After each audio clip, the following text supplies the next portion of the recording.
नमस्कार दोस्तों, स्वागत है आपका हमारे YouTube चैनल जीके ट्रैकर पे।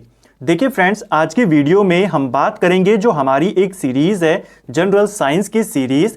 इस सीरीज़ में हम साइंस के उन इम्पॉर्टेंट एमसीक्यूज़ को यहाँ पे कवर करते हैं जो आपसे यूकेपीएससी के द्वारा पिछले वर्षों में पूछे गए हैं। यहाँ पर हम इन क्वेश्चंस को पूरे एक्स्ट्रा फैक्ट के साथ कवर करते हुए चलते हैं, जिससे आपका कॉन्सेप्ट भी साथ साथ में क्लियर होता रहता है।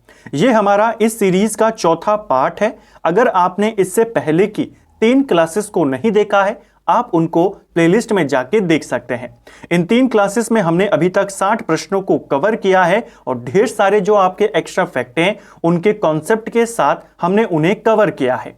तो चलिए दोस्तों, आज की क्लास को शुरू करते हैं। आज का हमारा पहला प्रश्न है, निम्न में से कौन सा ग्रीन हाउस के लिए एक प्रमुख योगदानकर्ता नहीं है। तो देखिए, ग्रीन हाउस गैसेस को लेकर के आपसे क्वेश्चन बनता रहता है। ग्रीन हाउस गैसेस क्या होती हैं? ऐसी गैसेस जो हमारे वातावरण को गर्म करती हैं, जो हमारी पृथ्वी का जो टेम्परेचर है उसको बढ़ाती हैं। यानी अगर हम सिंपल भाषा में बात करें, ग्लोबल वार्मिंग के लिए जो गैसेस जिम्मेदार होती हैं उनको बोला जाता है ग्रीन हाउस गैसेस। इसमें कौन कौन शामिल है वो यहां पर आपसे इनडायरेक्टली पूछा गया है। तो ग्रीन हाउस गैसेस में आपकी कार्बन डाइऑक्साइड आती है, क्लोरोफ्लोरोकार्बन आती है, मीथेन गैस आती है। हाइड्रोजन जो है, जो ग्रीन हाउस गैस होती है, इसमें शामिल नहीं है। इसको आपने याद करना है। और कौन कौन सी आपकी ग्रीन हाउस गैसेस होती हैं, ठीक है, इनके बारे में भी आपसे पूछा जाता है, क्योंकि जैसे आपसे उत्तराखंड में पूछा गया, अगली बार फिर से 4 ऑप्शन दे देगा और कहेगा इनमें से कौन ग्रीन हाउस गैस है और कौन नहीं है। तो इसके लिए आपको एक ट्रिक याद करनी है, काफी पुरानी ट्रिक है, लेकिन अभी भी अगर आप इसको याद करेंगे तो आपको सारी जो इंपॉर्टेंट ग्रीन हाउस गैसेस हैं वो याद हो जाएगी। ट्रिक है ओ मीना कल का जल। इसको आपने याद कर लेना है, ठीक है। इसमें अब क्या क्या होता है देखिए। ओ का मतलब हो गया आपका ओजोन, ठीक है। मी से हो गया आपका मीथेन, ना से हो गया आपका नाइट्रस ऑक्साइड, ठीक है। कल से हो गया आपका क्लोरोफ्लोरोकार्बन, और का से हो गया कार्बन डाइऑक्साइड, और जल से हो गया आपका जल वाष्प। तो ओ मीना कल का जल, ये आपकी ग्रीन हाउस गैसेस होती हैं। इनको आपने याद करना है। आप देखेंगे कार्बन डाइऑक्साइड हमको यहां पर दिख गई, क्लोरोफ्लोरोकार्बन दिख गया, मीथेन गैस दिख गया, तो सही आंसर क्या हो जाएगा? हाइड्रोजन, ठीक है। एक और क्वेश्चन बनता है, सबसे ज्यादा मात्रा में कौन सी ग्रीन हाउस गैस है? अगर हम उसकी बात करें तो वो आती है जलवाष्प, ठीक है। जो वाटर वेपर्स होती है ये सबसे ज्यादा मात्रा में है।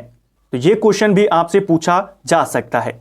एक और क्वेश्चन, ग्रीन हाउस गैसेस क्योंकि ये हमारी पृथ्वी के टेम्परेचर को बढ़ा रही हैं, पृथ्वी को ग्लोबल वार्मिंग के लिए सारी जिम्मेदार हैं, तो ग्रीन हाउस गैसेस के उत्सर्जन को कम करने के लिए एक समझौता किया गया था, जिसे हम कहते हैं क्योटो प्रोटोकॉल।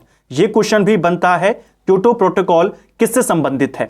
तो ग्रीन हाउस गैसेस के उत्सर्जन को कम करने से संबंधित है क्योटो प्रोटोकॉल। कब हुआ था? 2 साल याद करेंगे। 1997 में यह समझौता हुआ और 2005 से यह समझौता लागू हुआ, ठीक है। नेक्स्ट है हमारा, समुद्री दूरी मापने की इकाई क्या है? तो देखिए, समुद्री दूरी मापने के लिए नॉटिकल मील का इस्तेमाल किया जाता है। ऑप्शन बी हमारा सही आंसर होगा। यह क्वेश्चन भी उत्तराखंड में आपसे पूछा गया था। समुद्री दूरी मापने के लिए हम नॉटिकल मील का इस्तेमाल करते हैं।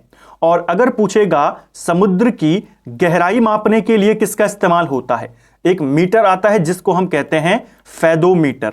जो फैदोमीटर होता है ये समुद्र की गहराई मापने में इस्तेमाल होता है।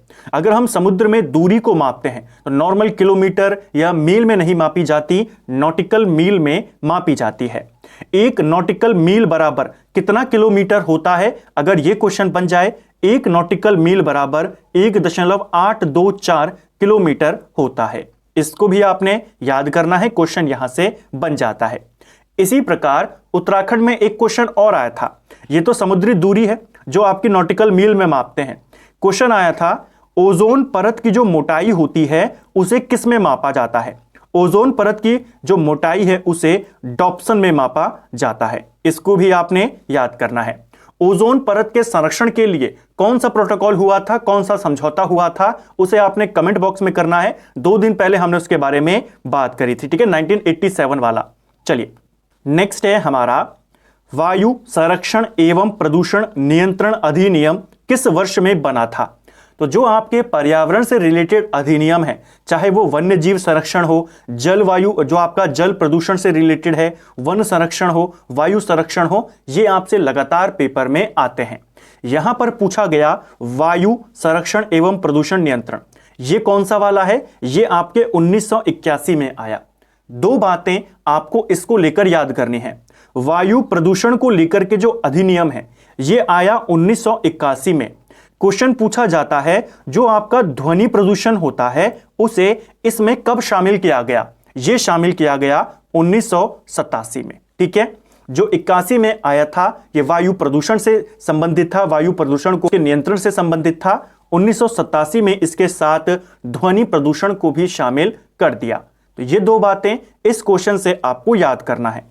कुछ इंपॉर्टेंट आपके पर्यावरण से रिलेटेड अधिनियम हैं, उनको यहां पर लिख लेते हैं। आप भी साथ साथ में नोट करते हुए जरूर चले, क्योंकि जब आप सामने एक प्रीवियस ईयर का क्वेश्चन और उसके नीचे सारे एक्स्ट्रा फैक्ट आप लिख देते हैं तो आपको एग्जाम टाइम पर और इन चीजों को ज्यादा लंबे समय तक याद करने में काफी ज्यादा मदद मिलती है। तो चलिए अब कुछ इंपॉर्टेंट जो आपके अधिनियम हैं एनवायरमेंट को लेकर के उनको देखते हैं। सबसे पहला आपका आता है वन्य जीव संरक्षण अधिनियम। यह बहुत बार पूछा जाता है। वन्य जीव संरक्षण अधिनियम 1972 में आया था। ठीक है, इसके बाद याद करेंगे अगला साल 1974। 1974 में जल संरक्षण जो आपका जल प्रदूषण निवारण और नियंत्रण है वो आया था। ठीक है, जैसे ये वायु प्रदूषण के लिए है ना 81 में, इसी प्रकार जल प्रदूषण से बचने के लिए भी एक अधिनियम आया था जो 74 में आया। ठीक है, इसके बाद आया वन संरक्षण अधिनियम, ये वन्य जीव संरक्षण है। ठीक है, यहां पर आया वन संरक्षण, ये आया 1980 में, इसको भी याद करेंगे। ठीक है, उसके बाद वायु हमने देख ही लिया है 1981 में। इसके बाद आता है पर्यावरण संरक्षण, ये आता है 1986 में। तो ये कुछ इंपॉर्टेंट आपके अधिनियम। वन्य जीव संरक्षण पूछेगा 72, जल वाला पूछेगा 74, वन्य संरक्षण पूछेगा, ये वन्य जीव है ये वन है, तो वन संरक्षण 1980, वायु संरक्षण के लिए वायु प्रदूषण के लिए 1981 और ये था आपका पर्यावरण संरक्षण। एक और इंपॉर्टेंट अधिनियम है जिसका नाम है जैव विविधता अधिनियम, ये आया था आपके 2002 में। तो इसको भी आपने याद करना है, यहां से भी क्वेश्चन बन जाता है। ठीक है, पर्यावरण को लेकर के एक संस्था है जिसके बारे में क्वेश्चन बनता है, जो है आपकी NGT, नेशनल ग्रीन ट्रिब्यूनल। इसकी स्थापना को लेकर के क्वेश्चन बनते हैं। कब बना था?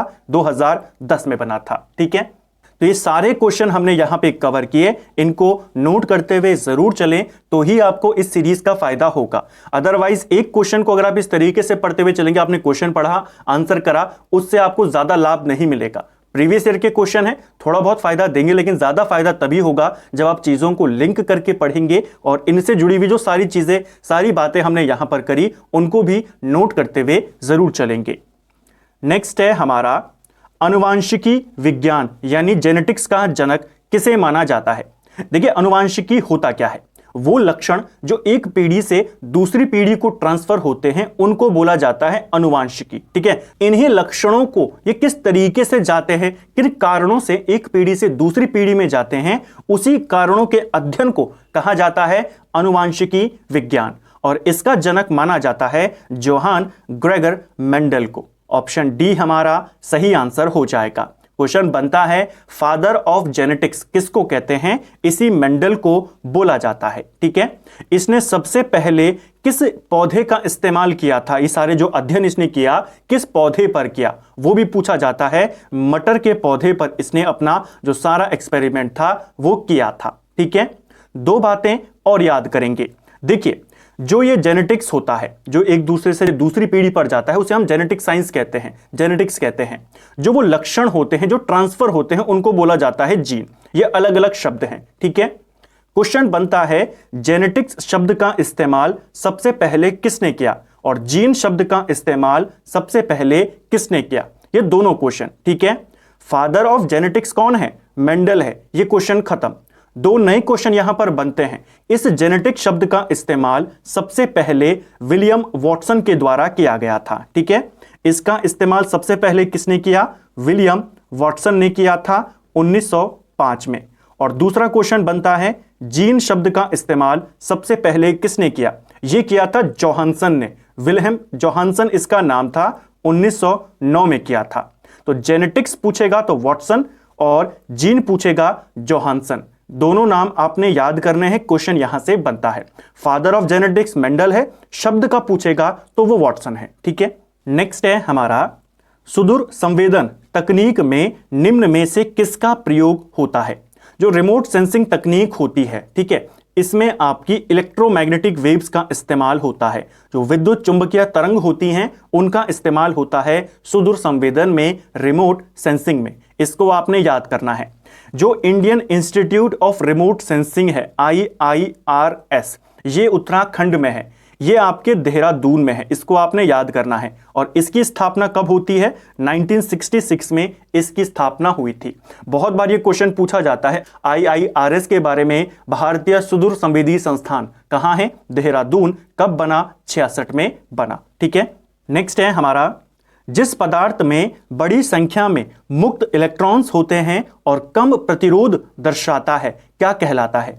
यानी ऐसा आपका पदार्थ जिसमें फ्री इलेक्ट्रॉन्स बहुत ज्यादा हैं और वो जो पदार्थ है वो रेजिस्टेंस बहुत कम दिखा रहा है, यानी कि कोई प्रतिरोध नहीं है। तो जहां पर फ्री इलेक्ट्रॉन्स ज्यादा हैं, रेजिस्टेंस कम है, वो प्रोडक्ट क्या होगा? वहां एक चालक होगा, कंडक्टर होगा। ठीक है, इसको भी आपने याद करना है। कई बार आपसे सिंपल सा जो चालक होते हैं उनकी परिभाषा इस तरीके से कुछ भारी भरकम शब्दों के साथ वो आपको दे देता है। ठीक है, तो फ्री इलेक्ट्रॉन्स, लो रेसिस्टेंस, वो आपका कंडक्टर है। और जहां पर हाई रेसिस्टेंस है, आपके फ्री इलेक्ट्रॉन्स कम है, वो आपका इंसुलेटर हो जाएगा। ठीक है, नेक्स्ट है प्रकाश की गति अधिकतम होती है। तो देखिए, कल हमने पढ़ा था साउंड के बारे में और आज आपसे क्वेश्चन है लाइट के बारे में। ये दोनों क्वेश्चन आपसे प्रीवियस ईयर में पूछे गए हैं। कल भी मैंने आपको क्लियर किया था और यहां पर मुझे दोबारा से एक दूसरे पेपर में क्वेश्चन दिखा, मैंने इसको इंक्लूड करा। ये दोनों आपके प्रीवियस ईयर के क्वेश्चन हैं। जो आपकी लाइट होती है, लाइट की सबसे तेज जो गति होती है वो निर्वात में होती है, वैक्यूम में होती है। ऑप्शन सी हमारा सही आंसर हो जाएगा। कल मैंने आपको कहा था लाइट और साउंड दोनों का सिस्टम जो चलता है वो अलग चलता है। लाइट की सबसे तेज गति होती है वैक्यूम में, इसके बाद एयर में होती है, इसके बाद लिक्विड में होती है और सबसे कम या लगभग ना के बराबर ये सॉलिड में होती है। साउंड की बात करते हैं, साउंड की सबसे ज्यादा जो गति होती है वो किस में होती है? सॉलिड में होती है। ठीक है, इसके बाद लिक्विड में होती है, उसके बाद एयर में होती है और वैक्यूम में साउंड की गति 0 होती है। तो ये लाइट का है, ये साउंड का है। कल पूछा गया था आपसे ध्वनि की सबसे तेज चाल किस में होती है? तो वो होती है धातु में, सॉलिड में। आज लाइट के बारे में है, तो लाइट की सबसे तेज गति निर्वात में होती है, वैक्यूम में होती है। उम्मीद है साउंड और लाइट का आपका जो कंफ्यूजन है, जो कॉन्सेप्ट है, वो अच्छे से अब क्लियर हो गया होगा। वैक्यूम होता क्या है? देखिए, एक ऐसी जगह, ऐसा स्थान जहां पर कुछ भी नहीं है, एयर भी नहीं है, उसे बोला जाता है वैक्यूम, पूरी तरीके से खाली स्थान। साउंड वैक्यूम में इसलिए ट्रेवल नहीं करती क्योंकि साउंड को ट्रेवल करने के लिए कोई ना कोई माध्यम की आवश्यकता होती है। ठीक है, चाहे एयर की आवश्यकता हो, लेकिन कोई ना कोई होना चाहिए। वैक्यूम में कुछ भी नहीं होता है, वहां पर लाइट ट्रेवल करती है। नेक्स्ट है स्कर्वी रोग किस विटामिन की कमी के कारण होता है? तो लगातार आपसे विटामिन के क्वेश्चन पूछे जा रहे हैं, इस टॉपिक को आपको अच्छे से तैयार करना है। जो विटामिन है जिसकी कमी से स्कर्वी रोग होता है वो है आपका विटामिन सी। ऑप्शन सी यहां पर सही आंसर हो जाएगा। विटामिन सी की कमी से स्कर्वी रोग होता है। आपसे क्वेश्चन बनता है विटामिन सी का रासायनिक नाम बताइए। तो रासायनिक नाम भी इसका स्कर्वी से मिलता जुलता है, एस्कर्बिक एसिड इसका रासायनिक नाम है। जल्दी से किस विटामिन से कौन सा रोग होता है उसको यहीं पर लिख लीजिए, क्योंकि बहुत बार ये क्वेश्चन रिपीट हो रहा है। विटामिन ए की कमी से रेटिनॉल होता है। ठीक है, विटामिन B1 की कमी से बेरी रोग होता है। ठीक है, क्वेश्चन बनता है बेरी रोग किससे होता है? B1 से होता है। विटामिन B2 की कमी से त्वचा रोग हो जाता है, जो स्किन प्रॉब्लम्स होती हैं वो यहां पर होती हैं। जो विटामिन B3 होता है इससे पेलाग्र होता है, जिसे 4D सिंड्रोम भी बोला जाता है। ये किससे होता है? B3 से होता है। B5 की बात करते हैं, विटामिन B5 की कमी से बाल सफेद होते हैं और मंद बुद्धि जो होता है इंसान वो इसी की कमी से होता है। इसके बाद आता है जो इंपॉर्टेंट है वो है B7, इसकी कमी से लकवा होता है, ठीक है। इसके बाद आता है आपका B12, इसकी कमी से हमने कल देखा था एनीमिया रोग होता है। B6, B11, B12 इनकी कमी से अनीमिया रोग होता है। इसके अलावा आता है फिर विटामिन सी, हमने देखा स्कर्वी रोग।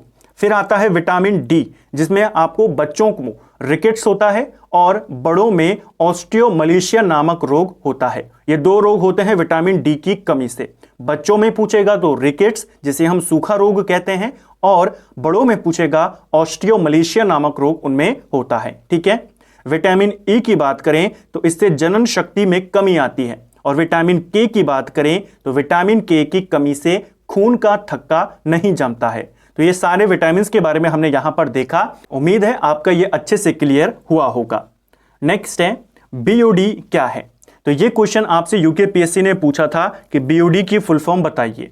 इसकी फुल फॉर्म होती है biological oxygen demand. Option A हमारा सही आंसर हो जाएगा, ठीक है। जो बीओडी होता है ये प्रदूषित पानी का सूचक होता है, जो बताता है कि पानी कितना शुद्ध है और कितना यहां पर खराब है, ठीक है। जो ऑक्सीजन की मात्रा होती है कितनी घुली है वो ये बताता है, और उस आधार पर पता चलता है पानी कितना शुद्ध है। अगर बीओडी कम है, बीओडी की मात्रा कम है, तो पानी जो होता है वो शुद्ध माना जाता है। बीओडी जितना ज्यादा होगा उतना पानी गंदा माना जाता है, ठीक है। नेक्स्ट है हमारा पारसेक किसका मात्रक है। तो देखिए पारसेक की बात करें, दो टर्म होते हैं आपके पास, एक होता है पारसेक और एक होता है आपके पास पास्कल। दोनों अलग अलग हैं। जो ये पारसेक है ये आपकी दूरी का मात्रक है। दूरी मापने के लिए सबसे बड़ी जो यूनिट होती है उसे ही हम पारसेक कहते हैं। दूरी मापन की सबसे बड़ी इकाई कौन है? पारसेक है। इसको आपने याद करना है, ठीक है। एक पारसेक बराबर कितने मीटर होते हैं, ये क्वेश्चन आपसे बनता है। तो वो डायरेक्ट आप मीटर में नहीं निकाल सकते, क्योंकि बहुत बड़ी ये इकाई होती है। हम एक क्वेश्चन पढ़ते हैं जो लाइट ईयर्स होते हैं, प्रकाश वर्ष हम जिसको कहते हैं। प्रकाश वर्ष भी किसकी यूनिट है? प्रकाश वर्ष भी आपकी दूरी की यूनिट है। एक पारसेक में 3.26 प्रकाश वर्ष माने जाते हैं, ठीक है। एक पारसेक बराबर कितना होता है? 3.26 प्रकाश वर्ष। और एक लाइट ईयर बराबर, एक प्रकाश वर्ष बराबर होता है 9.46 इंटू 10⁻15 मीटर होता है। तो एक प्रकाश वर्ष इतने मीटर के बराबर होता है, और एक पास्कर जो आपका पारसेक होता है वो इतने लाइट ईयर्स के बराबर होता है। तो इन नंबर्स को आपने याद करना है, कई बार ये क्वेश्चन बन जाता है। इन दोनों यूनिट्स को आपने याद करना है, पारसेक और लाइट ईयर। ये दोनों यूनिट्स होती हैं दूरी की। सबसे बड़ी यूनिट कौन है दूरी मापने की? पारसेक है। जो पास्कल होती है वो प्रेशर मापने की यूनिट होती है, ठीक है। जो पास्कल होती है प्रेशर यानी दाब मापने की इकाई होती है। नेक्स्ट है हमारा प्रोटीन का मुख्य तत्व क्या है। देखिए प्रोटीन जो होता है आपके वो अलग अलग प्रकार के 20 प्रकार के एमिनो एसिड से मिलकर बना होता है, और एमिनो एसिड्स में आपका नाइट्रोजन होता है, ठीक है। जो एमिनो एसिड्स होते हैं नाइट्रोजन से ही बनते हैं। तो प्रोटीन में आपका जो मेन तत्व है वो नाइट्रोजन होता है। कितने प्रकार के अमीनो एसिड से मिलकर बना होता है? 20 प्रकार के। मुख्य तत्व क्या हो जाएगा? नाइट्रोजन हो जाएगा। सभी प्रोटीन्स में नाइट्रोजन आपका पाया जाता है, इसको आपने याद करना है। हमारा शरीर जो होता है, हमारा पूरा शरीर का 15% भाग जो होता है वो प्रोटीन से बना होता है, इसको भी आपने याद करना है, ठीक है। प्रोटीन का काम क्या होता है? प्रोटीन का काम होता है हमारे शरीर में ऊर्जा उत्पादन करना, और कहीं पर अगर कोई चोट लगती है या शरीर के अंदर कोई टूटता है तो उनकी मरम्मत करना। ये सारा काम कौन करता है? प्रोटीन करता है। तो शरीर की मरम्मत और ऊर्जा उत्पादन ये दोनों काम किसके हैं? प्रोटीन के हैं। प्रोटीन की कमी से बच्चों में दो इंपॉर्टेंट जो बीमारियां होती हैं, रोग होते हैं, उसके बारे में भी आपसे क्वेश्चन बनता है। प्रोटीन की कमी से बच्चों में क्वाशिकोर और मरास्मस नामक बीमारी होती है। क्वेश्चन बनता है बच्चों में जो क्वाशिकोर और मरास्मस नामक रोग होता है किसकी कमी से होता है? प्रोटीन की कमी से। प्रोटीन क्या होता है? 20 प्रकार के एमिनो एसिड से मिलकर बना होता है, और इन सब में मुख्य तत्व क्या है? नाइट्रोजन होता है। सभी प्रोटीन में नाइट्रोजन पाया जाता है। एक और क्वेश्चन प्रोटीन को लेकर के यहीं पर याद कर लीजिए। प्रोटीन शब्द का इस्तेमाल सबसे पहले किसने किया था? एक वैज्ञानिक है जिनका नाम है जे बर्जीलियस। ठीक है, इन्हीं के द्वारा सबसे पहले प्रोटीन शब्द का इस्तेमाल किया गया था। ठीक है, जो बर्जीलियस है इनके द्वारा। नेक्स्ट है हमारा एटमॉस्फेरिक दाब यानी वायुमंडलीय प्रेशर मापा जाता है। तो मीटर को लेकर के हमने पिछले वीडियो में भी एक क्वेश्चन देखा था, शायद सेकंड लास्ट वीडियो में, वहां से भी आपके क्वेश्चन बने और ये दूसरे पेपर में आपसे दूसरा क्वेश्चन बना था, खाली उसने मीटर बदल दिया। जो वायुमंडलीय दाब होता है ये बैरोमीटर से मापा जाता है। ऑप्शन डी हमारा सही आंसर हो जाएगा। ठीक है, पायरोमीटर की बात करें तो पायरोमीटर से क्या मापते हैं, हमने देखा था जो दूर की वस्तुएं होती हैं हाई टेम्परेचर वाली, उनको मापा जाता है पायरोमीटर से, उनका टेम्परेचर मापा जाता है जो ज्यादा गर्म होती हैं और दूर होती हैं, जैसे आपका सूरज है। सोनोमीटर की बात करें तो इससे आपकी जो सेंसिटिविटी होती है सुनने की, उसको मापा जाता है, कंपन को यहां पर मापा जाता है। अल्टीमीटर की बात करें तो जो विमान उड़ रहे होते हैं, कितनी ऊंचाई पर वो उड़ रहे हैं, विमान की ऊंचाई ज्ञात करने में अल्टीमीटर का इस्तेमाल होता है। इनको आपने याद करना है। ठीक है, नेक्स्ट है हमारा कौन सी गैस पृथ्वी के वायुमंडल में सर्वोच्च सांद्रता में मौजूद है। सर्वोच्च सांद्रता में मौजूद है यानी कि सबसे ज्यादा मात्रा में कौन सी गैस यहां पर उपलब्ध है पृथ्वी के वायुमंडल में। देखिए, गैस है आपकी नाइट्रोजन। पृथ्वी में आप जानते हैं सबसे ज्यादा मात्रा में कौन सी गैस है, वो है नाइट्रोजन। 78 पॉइंट में भी कुछ है, लेकिन आप मोटा मोटा याद करते हुए चले, लगभग 78% आपकी नाइट्रोजन पाई जाती है। दूसरे नंबर पे आती है ऑक्सीजन, जो लगभग 21% पाई जाती है, 20.9095 के करीब इसका परसेंटेज है। तो लगभग 78% नाइट्रोजन है, ऑक्सीजन आपकी 21% है।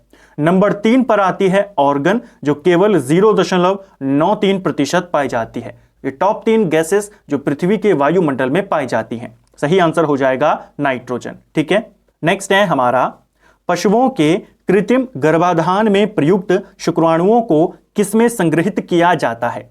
तो पशुओं के जो शुक्राणु होते हैं जिनको सुरक्षित रखा जाता है, उनको किसमें रखा जाता है, यह क्वेश्चन बना है। इनको रखा जाता है लिक्विड नाइट्रोजन में, जो तरल नाइट्रोजन होती है उसमें रखे जाते हैं इनके शुक्राणुओं को। इसको भी आपने याद करना है, पिछले साल यूकेपीएससीएस के द्वारा इसे क्वेश्चन में बनाया गया था। ठीक है, यूकेपीएससीएस का जो एग्जाम था वहां पर यह पूछा गया था। नेक्स्ट है हमारा निम्न में से किस रासायनिक ग्रुप से सेल्यूलोज संबंधित है। देखिए, सेल्यूलोज की बात करते हैं, ये कौन से में आता है, ये आपका क्या प्रोटीन है, क्या ये आपका फैट यानी वसा है, क्या ये न्यूक्लिक एसिड्स में है, या आपके ग्लूकोज में आता है। सेल्यूलोज की बात करें तो यह आपके कार्बोहाइड्रेट्स में आता है, और जो ग्लूकोज है ये भी कार्बोहाइड्रेट्स में आता है। सही आंसर हो जाएगा ऑप्शन ए, शर्करा में आता है। ठीक है, यानी कार्बोहाइड्रेट में। नेक्स्ट है हमारा कुनैन सिनकोना पादप के किस भाग में प्राकृतिक रूप से पाई जाती है।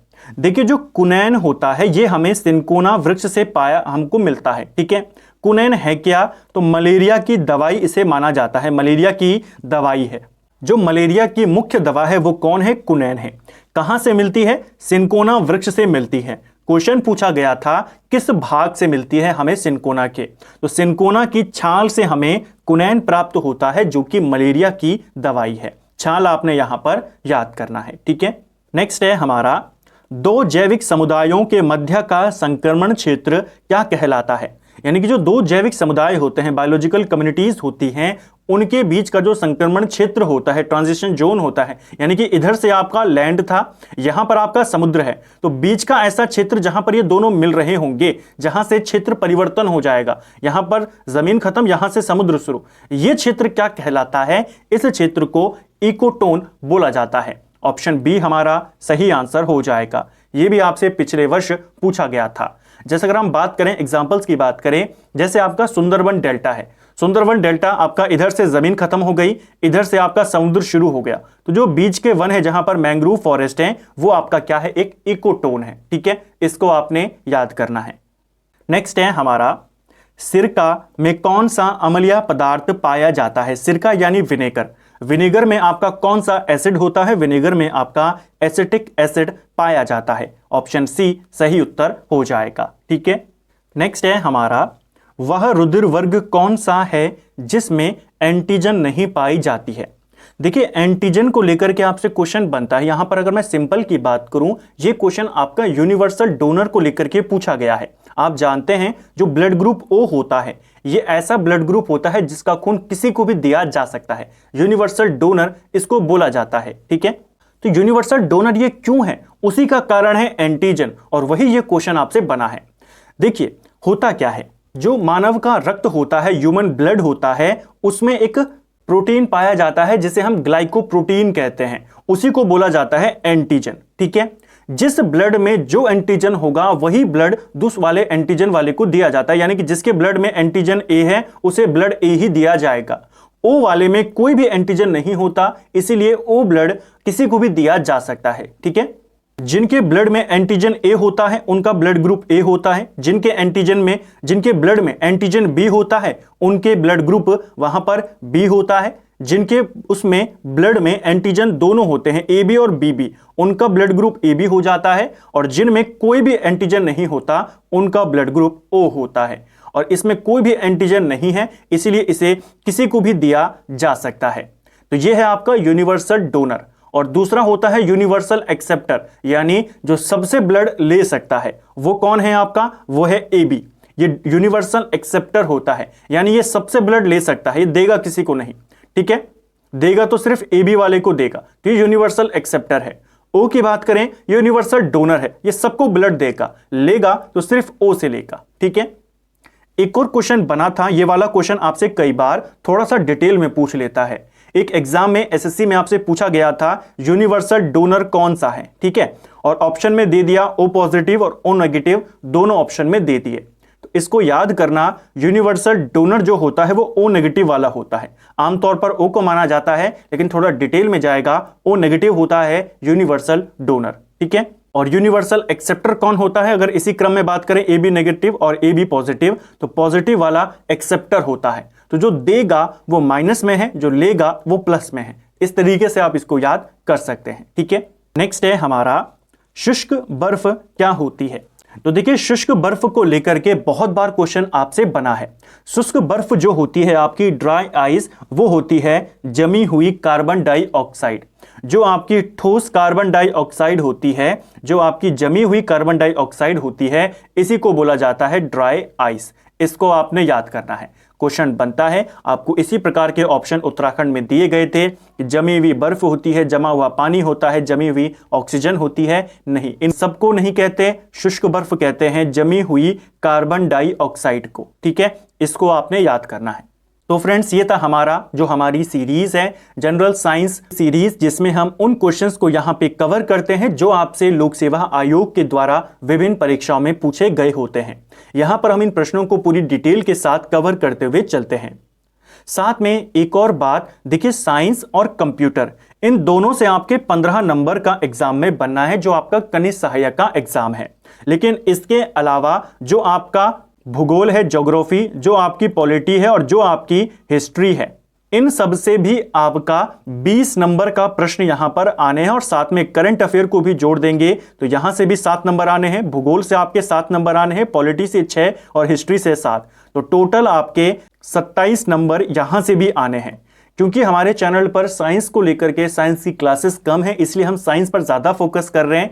कंप्यूटर की और करंट अफेयर्स की क्लासेस जो हमने एडुटेरिया वाली सीरीज को कवर किया था, उनके नोट्स को कवर किया था, करंट अफेयर की 9 से 10 वीडियोस, उनको आप जाके जरूर कवर करें। वहां आपके पूरे साल का करंट अफेयर है, तो वहां से आपके क्वेश्चन बनते रहेंगे। तो पूरा पिछला साल था आपका, उसके करंट अफेयर है, और कुछ दिन पहले हमने दिसंबर और नवंबर के करंट अफेयर को भी वहां पर कवर किया। आने वाले दिन में जनवरी और फरवरी का भी हम यहां पे कवर करेंगे, जो अब तक आपका हो चुका है।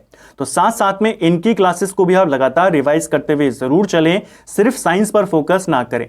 कंप्यूटर की क्लासेस जो बेसिक क्वेश्चंस हैं वो आपको प्लेलिस्ट में मिल जाएंगे। एडवांस क्वेश्चन के लिए जल्द ही क्लासेस यहां पर शुरू करेंगे। साइंस के साथ साथ जो आपके 20 नंबर आपको देंगे पॉलिटी, हिस्ट्री और साथ में ज्योग्राफी, उनको भी कवर करते हुए चलें। उत्तराखंड से भी आपके 27 करीब मार्क्स आने हैं, लेकिन उत्तराखंड अब तक जितनी देखी है लोक सेवा आयोग के एग्जाम में, उत्तराखंड उतना डिटेल में नहीं आ रहा है जिस हिसाब से यूके एसएससी उनको पूछता है। तो उत्तराखंड कई बार आप कवर कर चुके हैं, अब आपको ज्यादा फोकस साइंस, क्योंकि साइंस बहुत से बच्चों ने अभी तक पढ़ी भी नहीं है, तो इसीलिए साइंस पर अभी ज्यादा फोकस है। लेकिन साथ साथ में आप उनको बिल्कुल भी नेग्लेक्ट ना करें। हिस्ट्री, पॉलिटी, ज्योग्राफी और साथ में करंट अफेयर, इनको भी साथ साथ में आप रिवाइज करते हुए जरूर चलें। उम्मीद करता हूं आपको आज का वीडियो पसंद आया होगा। अगर आपको ये वीडियो पसंद आया है तो वीडियो को लाइक करें। अगर आप चैनल पर पहली बार आए हैं, चैनल को सब्सक्राइब करें, अपने दोस्तों के साथ शेयर करें। वीडियो कैसा लगा कमेंट बॉक्स में हमें जरूर बताएं। साथ में इसी प्रकार की वीडियोस को देखने के लिए चैनल की प्लेलिस्ट को विजिट जरूर करें। Thank you friends.